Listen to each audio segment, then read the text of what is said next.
La vigne est une plante originaire de la région du Caucase, en Asie occidentale, vers l'Azerbaïdjan ou encore l'Arménie. Et les hommes l'ont cultivée ensuite, d'abord pour son fruit, puis pour le vin. Et aujourd'hui, on a amené la vigne sur les 5 continents. La vigne s'est très bien acclimatée, en particulier au climat méditerranéen, mais aussi à des climats plus tempérés. On cultive de la vigne au sud de Nantes, la région de Nantes-Anceny, et on y fait d'ailleurs le muscadet. On cultive encore la vigne dans la région de Reims et Pernay pour en obtenir du champagne, et on cultive de la vigne jusqu'en Angleterre. Aujourd'hui, avec le changement climatique, on peut s'attendre à ce que des régions de plus en plus au nord puissent permettre la culture de la vigne. Question, pourquoi est-ce que nous taillons une vigne? C'est très simple. La réponse, c'est que la vigne appartient à la famille des lianes. Et oui, c'est pour ça que leurs branches poussent à toute allure. Et c'est aussi d'ailleurs pour ça, parce que la vigne est une liane, qu'il lui faut un support, surtout quand on veut qu'elle pousse en hauteur. Et le support, on l'appelle une treille. Lorsque nous taillons une vigne, volontairement, nous limitons son envergure, en particulier celle de ses branches. Et ainsi, nous l'obligeons à concentrer sa force sur le fruit plutôt que sur le bois. Et c'est ainsi que sur une vigne cultivée, c'est-à-dire une vigne taillée, les raisins sont plus gros, plus juteux, plus savoureux, plus sucrés et plus nombreux aussi. Les gens qui ont une vigne dans leur jardin disent à peu près tous la même chose. C'est incroyable. Plus vous taillez, plus ça produit. On lit ensemble l'enseignement de Jésus, c'est dans l'Évangile selon Jean, chapitre 15, à partir du verset 1er jusqu'au verset 8. C'est moi qui suis le vrai cep et mon Père est le vigneron. Tout sarment qui est en moi et qui ne porte pas de fruit, il l'enlève. Et tout sarment qui porte du fruit, il le taille, afin qu'il porte encore plus de fruits. Déjà, vous êtes purs à cause de la parole que je vous ai annoncée. Demeurez en moi et je demeurerai en vous. Le sarment ne peut pas porter de fruits par lui-même sans rester attaché au cep. Il en va de même pour vous. Si vous ne demeurez pas en moi, je suis le cep, vous êtes les sarments. Celui qui demeure en moi et en qui je demeure porte beaucoup de fruits, car sans moi, vous ne pouvez rien faire. Si quelqu'un ne demeure pas en moi, il est jeté dehors comme le sarment, et il sèche. Puis on ramasse les sarments, on les jette au feu et ils brûlent. Si vous demeurez en moi et que mes paroles demeurent en vous, vous demanderez ce que vous voudrez et cela vous sera accordé. Ce qui manifeste la gloire de mon Père, c'est que vous portiez beaucoup de fruits. Vous serez alors vraiment mes disciples. Alors déjà, quelques clés de compréhension. Le cep, Jésus dit, c'est moi le vrai cep. Le cep, c'est le pied de vigne. Et les sarments, ce sont les branches qui vont porter le raisin. Dans ce message, je vous parlerai d'abord de l'éducation de Dieu sur notre vie et ensuite de la relation que nous devons avoir avec lui. Le travail du vigneron représente les bons soins de Dieu à notre égard. Et Jésus commence ici par quelque chose de paradoxal. Il nous dit, tout sarment qui est en moi, qui ne porte pas de fruit, mon Père l'enlève. Et tout sarment qui porte du fruit, il le taille, afin qu'il porte encore plus de fruits. Nous aurions dit autre chose. Nous aurions peut-être dit, ceux qui sont inactifs, oui, il les taille, il les corrige pour qu'ils se bougent un petit peu. Et puis, ceux qui font déjà ce qui lui plaît, ceux-là, il les laisse continuer comme ça, parce que c'est déjà pas mal ainsi. Mais, en ce qui concerne la vigne, déjà, les branches qui ne produisent pas de fruits, les jardiniers les appellent des gourmands. Comment est-ce qu'on reconnaît les gourmands? Ça pousse très vite. Ce sont des branches qui ont un aspect aussi extrêmement vigoureux, mais qui ne portent pas de fruits. C'est tout le problème. Alors les gourmands, on doit les couper tout près du tronc. Parce que oui, ils font de grandes tiges, mais pour rien, et ils gaspillent même l'énergie de la plante. Jésus dit que son Père est le vigneron et qu'il fera ce qu'il faudra pour que nous portions du fruit. Voyez-vous, Dieu se focalise sur le fruit que vous et moi nous portons. Pas de fruit, je coupe. Du fruit, alors je taille afin qu'il y ait encore plus de fruits. Et pour cela, il utilise son sécateur, soit pour tailler, soit pour couper. Couper, c'est retrancher les branches qui sont inutiles. Non seulement elles sont inutiles, mais en plus elles fatiguent la plante. Tailler, c'est améliorer la forme du sarment. Et ça concerne ceux qui produisent déjà du fruit. Mes amis, si au milieu de nous, il y a quelqu'un qui ne produit pas encore de fruits pour le Seigneur, il faut que ça devienne votre cas, et vite, parce que c'est urgent. Et tout à l'heure, à la fin de ce message, je prierai particulièrement, je ferai même un appel pour ceux qui sont dans ce cas-là. Voyez-vous, Dieu s'occupe avec beaucoup d'attention de votre vie. Il vous regarde, il est très intéressé justement par qui vous êtes. Il ne veut pas vous laisser vivre comme ça, comme bon vous semble. Il veut que votre vie soit utile pour lui. Il veut qu'elle lui plaise. Dieu s'occupe de très près de votre vie. Si vous êtes en Christ, la Bible dit, vous ne vous appartenez plus à vous-même. En fait, en réalité, avec le sacrifice que Jésus a accompli pour nous, personne ne devrait considérer qu'il est propriétaire de sa propre vie. Et c'est ça aussi, s'occuper de nous pour que notre vie lui plaise. Que le message du vigneron dans la vigne illustre ce matin. Dieu a des exigences à notre égard. Jésus dit, celui qui n'est pas avec moi est contre moi. Il ne se contente pas de votre neutralité. Il veut que votre vie le serve. Il ne le souhaite pas seulement, il l'exige. Ceux qui ne portent pas de fruits, il les retranche. À ce sujet, Jésus nous raconte l'histoire d'un homme qui avait un figuier qui ne portait pas de fruits. Alors le propriétaire a donné la consigne au jardinier. Il lui a dit, écoute, tu l'enlèves, tu le coupes, parce qu'il prend de la place pour rien dans mon jardin. Et le jardinier a plaidé pour le figuier. Il lui a dit, s'il te plaît, attends encore une année. Je vais creuser tout autour de ses racines. Et puis, je vais y mettre du fumier. Je vais bien m'en occuper. Et puis après, à l'avenir, s'il ne porte pas de fruits, alors oui, tu le couperas. Vous voyez, Dieu attend quelque chose de votre vie. Vous ne pouvez pas vivre comme ça, là, juste pour vous, sans vous occuper de lui. Ce n'est pas parce que Dieu serait méchant ou sévère par nature. Au contraire, c'est parce que votre vie est précieuse à ses yeux. Parce que vous comptez pour lui. Vous avez de la valeur pour Dieu. Il vous a créé, vous êtes important pour lui. Il vous a créé pour un but. Le but, c'est que votre vie serve au bien, qu'elle soit utile à ses yeux. Je dis à ses yeux, parce que comme c'est lui notre créateur, c'est lui qui décide en fin de compte qu'est-ce que c'est qu'une vie réussie, une vie utile ou pas. Et c'est ça que Jésus rend par l'image de porter du fruit. Pour ça, avant de demeurer en Christ, comme nous l'avons lu tout à l'heure, déjà il nous faut venir à Christ, ça c'est le commencement. Souvent on entend Jésus dans l'Évangile dire « Suis-moi » ou « Venez à moi ». Venez à moi vous tous qui êtes fatigués, accablés, vous portez des fardeaux trop lourds dans la misère de cette vie. Acceptez mon autorité sur vous, retenez mes paroles, et je vous soulagerai, parce que mon fardeau est doux et mon autorité est légère, car je suis doux et humble de cœur. Je reviens à nos sarments qui, eux, portent déjà du fruit.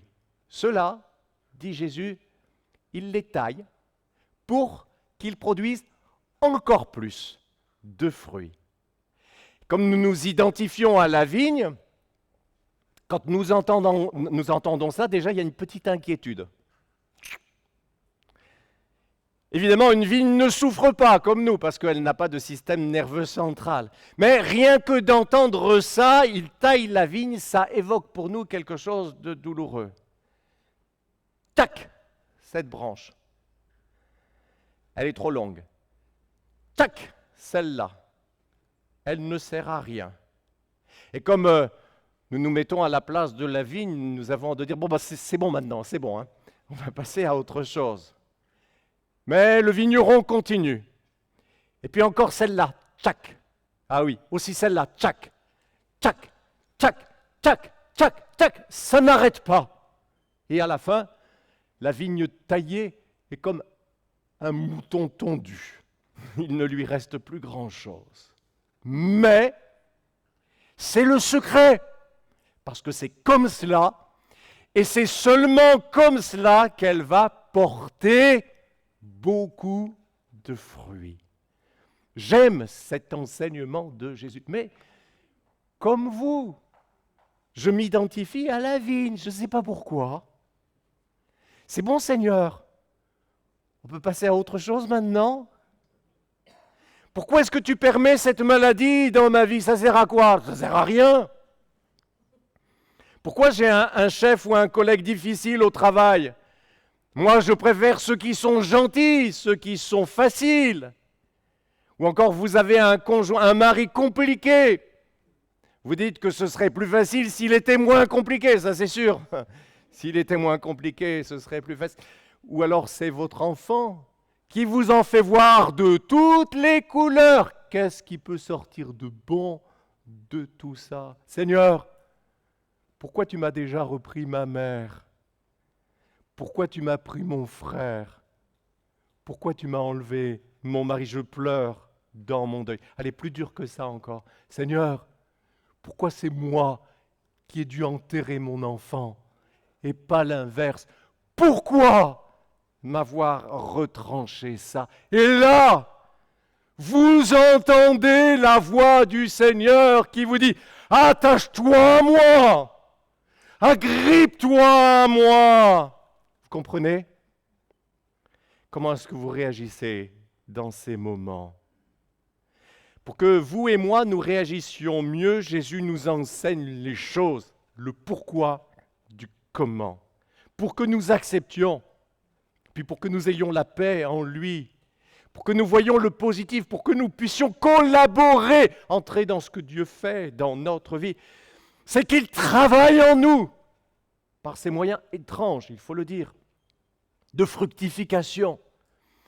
Alors justement, je voudrais vous présenter maintenant quelques-uns de ces moyens de fructification. D'abord, la parole de Dieu. Au verset 3, nous avons lu que Jésus dit « Déjà, vous êtes purs à cause de la parole que je vous ai annoncée. » Ici, le mot « pur » en grec est le mot « kataros ». Et devinez quoi?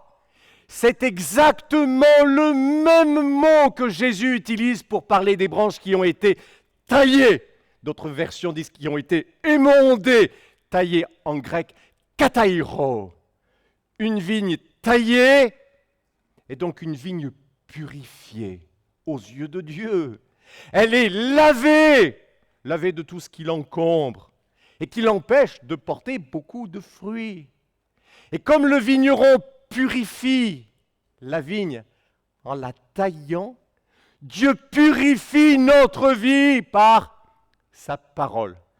C'est ce que Paul nous dit dans Éphésiens chapitre 5, verset 26, que Christ purifie son Église en la lavant par sa parole. Quand vous vous placez devant la parole de Dieu et que vous êtes prêts à la laisser vous transformer, vous êtes dans la salle de bain spirituelle. Celle-là, vous pouvez y rester des heures si vous voulez. Quand vous écoutez une prédication comme vous le faites maintenant, vous prenez aussi un bain ou une douche spirituelle. La parole de Dieu vous lave. Elle nous lave en cet instant. Mais attention, ce n'est pas magique. Si on est réfractaire, au contraire, la Bible dit qu'on devient pire en écoutant comme cela. Mais si nous coopérons, il nous lave par sa parole. Vous savez pourquoi? C'est que la parole de Dieu est divine. Elle a sa vie en elle-même. Du coup, elle est puissante. Elle agit en nous. Elle nous transforme si nous collaborons à ce processus. C'est ce que nous dit Jacques, chapitre 1er, versets 21 et 22. Débarrassez-vous donc de tout ce qui souille et de tout ce qui reste en vous, de méchanceté, pour recevoir avec humilité la parole qui a été plantée dans votre cœur, car elle a le pouvoir de vous sauver. Seulement, ne vous contentez pas de l'écouter, traduisez-la en actes, sans quoi vous vous tromperiez vous-même. Allez, un autre moyen que Dieu utilise pour nous tailler est ses corrections sur notre vie. Et c'est un fait que la correction de Dieu nous fait porter plus de fruits. C'est ce qui nous est dit expressément en Hébreux chapitre 12 au verset 11. Certes, au premier abord, une correction semble un sujet de tristesse et non de joie, mais elle produit plus tard, chez ceux qu'elle a ainsi exercé, un fruit porteur de justice, un fruit porteur de paix. La justice, c'est exactement ce que nous dit Jésus. Celui qui porte déjà du fruit, il le taille pour qu'il porte encore plus de fruits. Vous voyez, quand nous réalisons que Dieu nous a sanctionnés pour une attitude, un comportement, une façon de faire qui ne lui plaisait pas, et que nous l'acceptons, ça nous marque. Quand Dieu nous sanctionne, ça nous marque, on apprend. Et ainsi, un peu comme un enfant apprend par la correction de ses parents, nous changeons en mieux. Nous savons tous que c'est comme ça qu'on éduque nos enfants, n'est-ce pas? Ne pointe pas du doigt, dis bonjour à la dame, etc. Quand nous les reprenons, quand nous ne les laissons pas faire comme ils veulent, nos enfants deviennent bien élevés. L'autodiscipline, c'est aussi un moyen de taille pour notre vie. L'autodiscipline, c'est quand nous avons intériorisé des règles qui nous limitent et qui nous frustrent. Par exemple, l'élève surmonte sa tendance naturelle, qui est la paresse. Et il étudie ses leçons. Ou alors, celui qui veut garder une bonne santé ne mange, comme vous le savez, pas trop gras, trop sucré, trop salé. Et le croyant qui veut progresser dans sa vie spirituelle fait des efforts. Il mène une vie organisée pour se lever tôt afin de prier. Mais si on laisse pousser les séries Netflix ou l'usage des réseaux qui sont comme des gourmands dans notre vie sans leur fixer une limite raisonnable, ces choses vont en quelque sorte pomper notre énergie, notre temps déjà, et nous ne produirons jamais rien. Ça nous vole notre temps. Demain matin, plus personne pour prier. Alors, tchac, tchac, tchac. Ou plutôt, sur le bouton de la télécommande, j'éteins. Ou bien encore, je pose le portable. La fin de toute chose est proche. Menez donc une vie équilibrée, en faisant preuve de modération, afin d'être disponible dans la prière. Tout est dit. Un autre moyen très efficace de tailler notre vie est les reproches. Ah là, on ressent bien la douleur du sécateur. Je ne parle pas des reproches ici de ceux qui critiquent juste pour faire mal, pour casser, comme on dit, mais les reproches constructifs, et puis aussi véridiques, évidemment, m'aident à corriger mes attitudes. Par exemple, si quelqu'un me reproche d'avoir été impoli, je réfléchis, je réalise que c'est vrai, j'en prends conscience, ça va m'aider à m'excuser. Et puis les reproches peuvent aussi nous aider à apprendre de nos expériences. Si quelqu'un me montre en quoi j'ai mal fait, et aussi m'explique pourquoi j'ai mal fait, ça va m'éviter de répéter la même erreur à l'avenir. Les reproches constructifs et les reproches vrais, bien sûr, améliorent la personne que nous sommes. Celui à qui on reproche d'être un égoïste, qui se laisse toucher par la remarque, va changer ses attitudes. La Bible nous dit, celui qui déteste le reproche est un idiot. Enfin, je vous parle de la taille par les épreuves. Je ne parle pas de la correction que nous méritons à cause de nos erreurs, de nos manquements. Non, je parle d'épreuves, quand nous n'avons rien fait de mal. Au fait, est-ce que vous savez que quand une vigne souffre quelque peu, pas trop, mais quelque peu, de la sécheresse, le vin est meilleur. Un millésime de sécheresse produit des vins plus concentrés, plus aromatiques, plus de tanins, plus de force, des vins plus complexes, plus raffinés. L'année 2023 promet de nous donner des vins prestigieux, en tout cas pour certains crus, à consommer avec modération, s'il vous plaît. Écoutez comment Paul envisage son propre passage par la case prison. C'est en Philippiens chapitre 1er, versets 12 et 13. Je tiens à ce que vous le sachiez, frères et sœurs. Ce qui m'est arrivé, il a été emprisonné. Il est emprisonné. Ce qui m'est arrivé a plutôt servi la cause de l'Évangile. En effet, toute la garde prétorienne et tous les autres savent que c'est parce que je sers Christ que je suis en prison.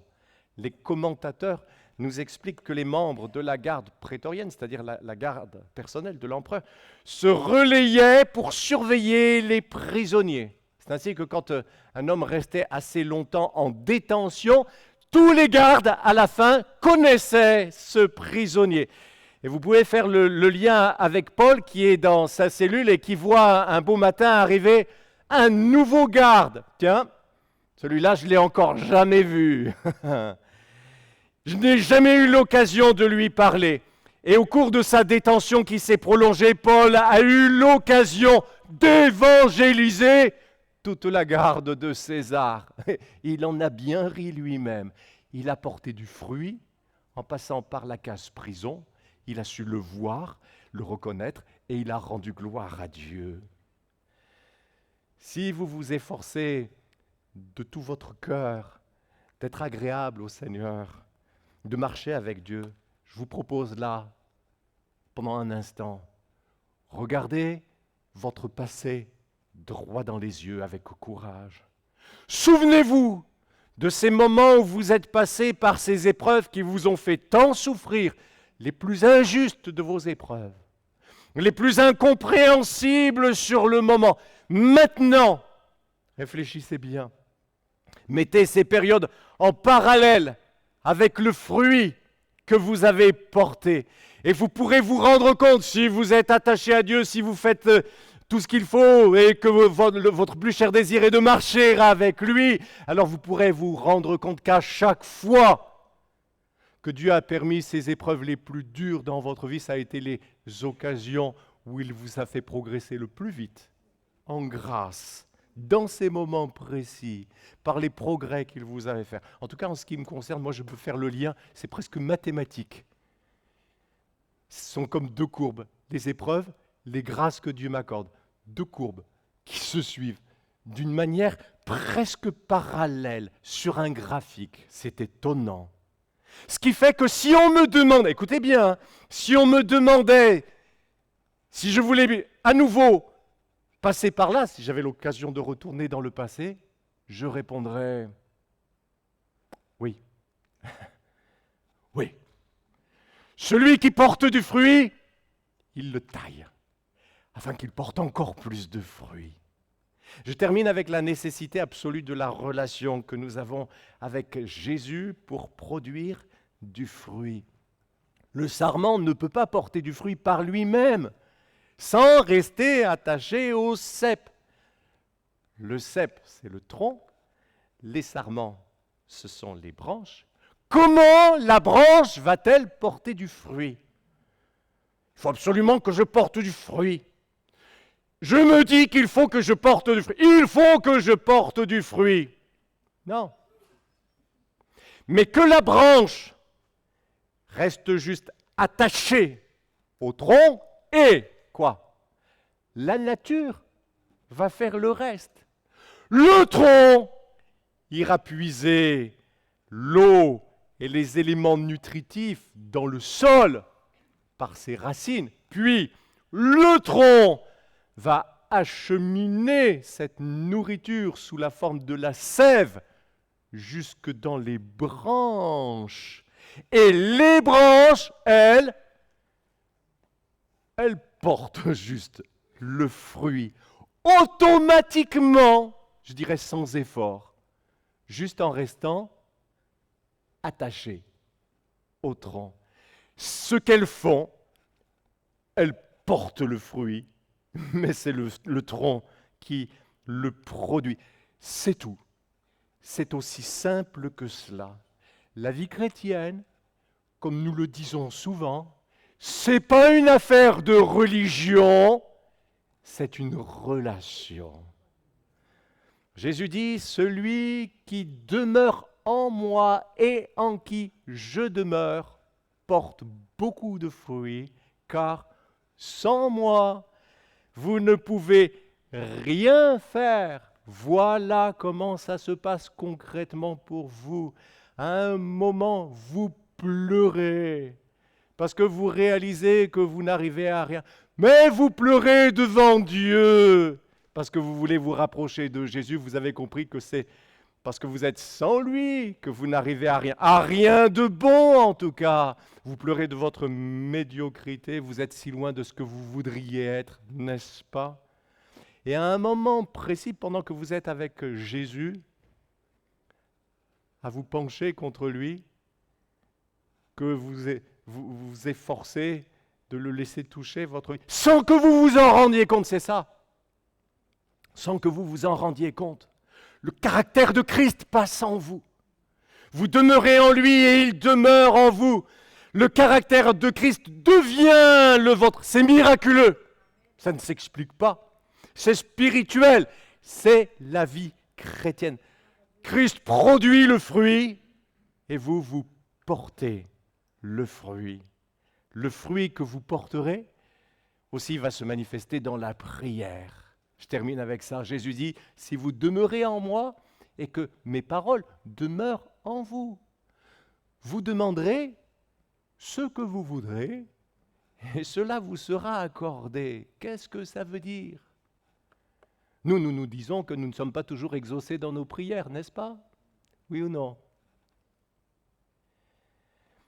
Eh bien, à partir de maintenant, dit Jésus, si vous demeurez en moi, vous serez tellement unis à moi.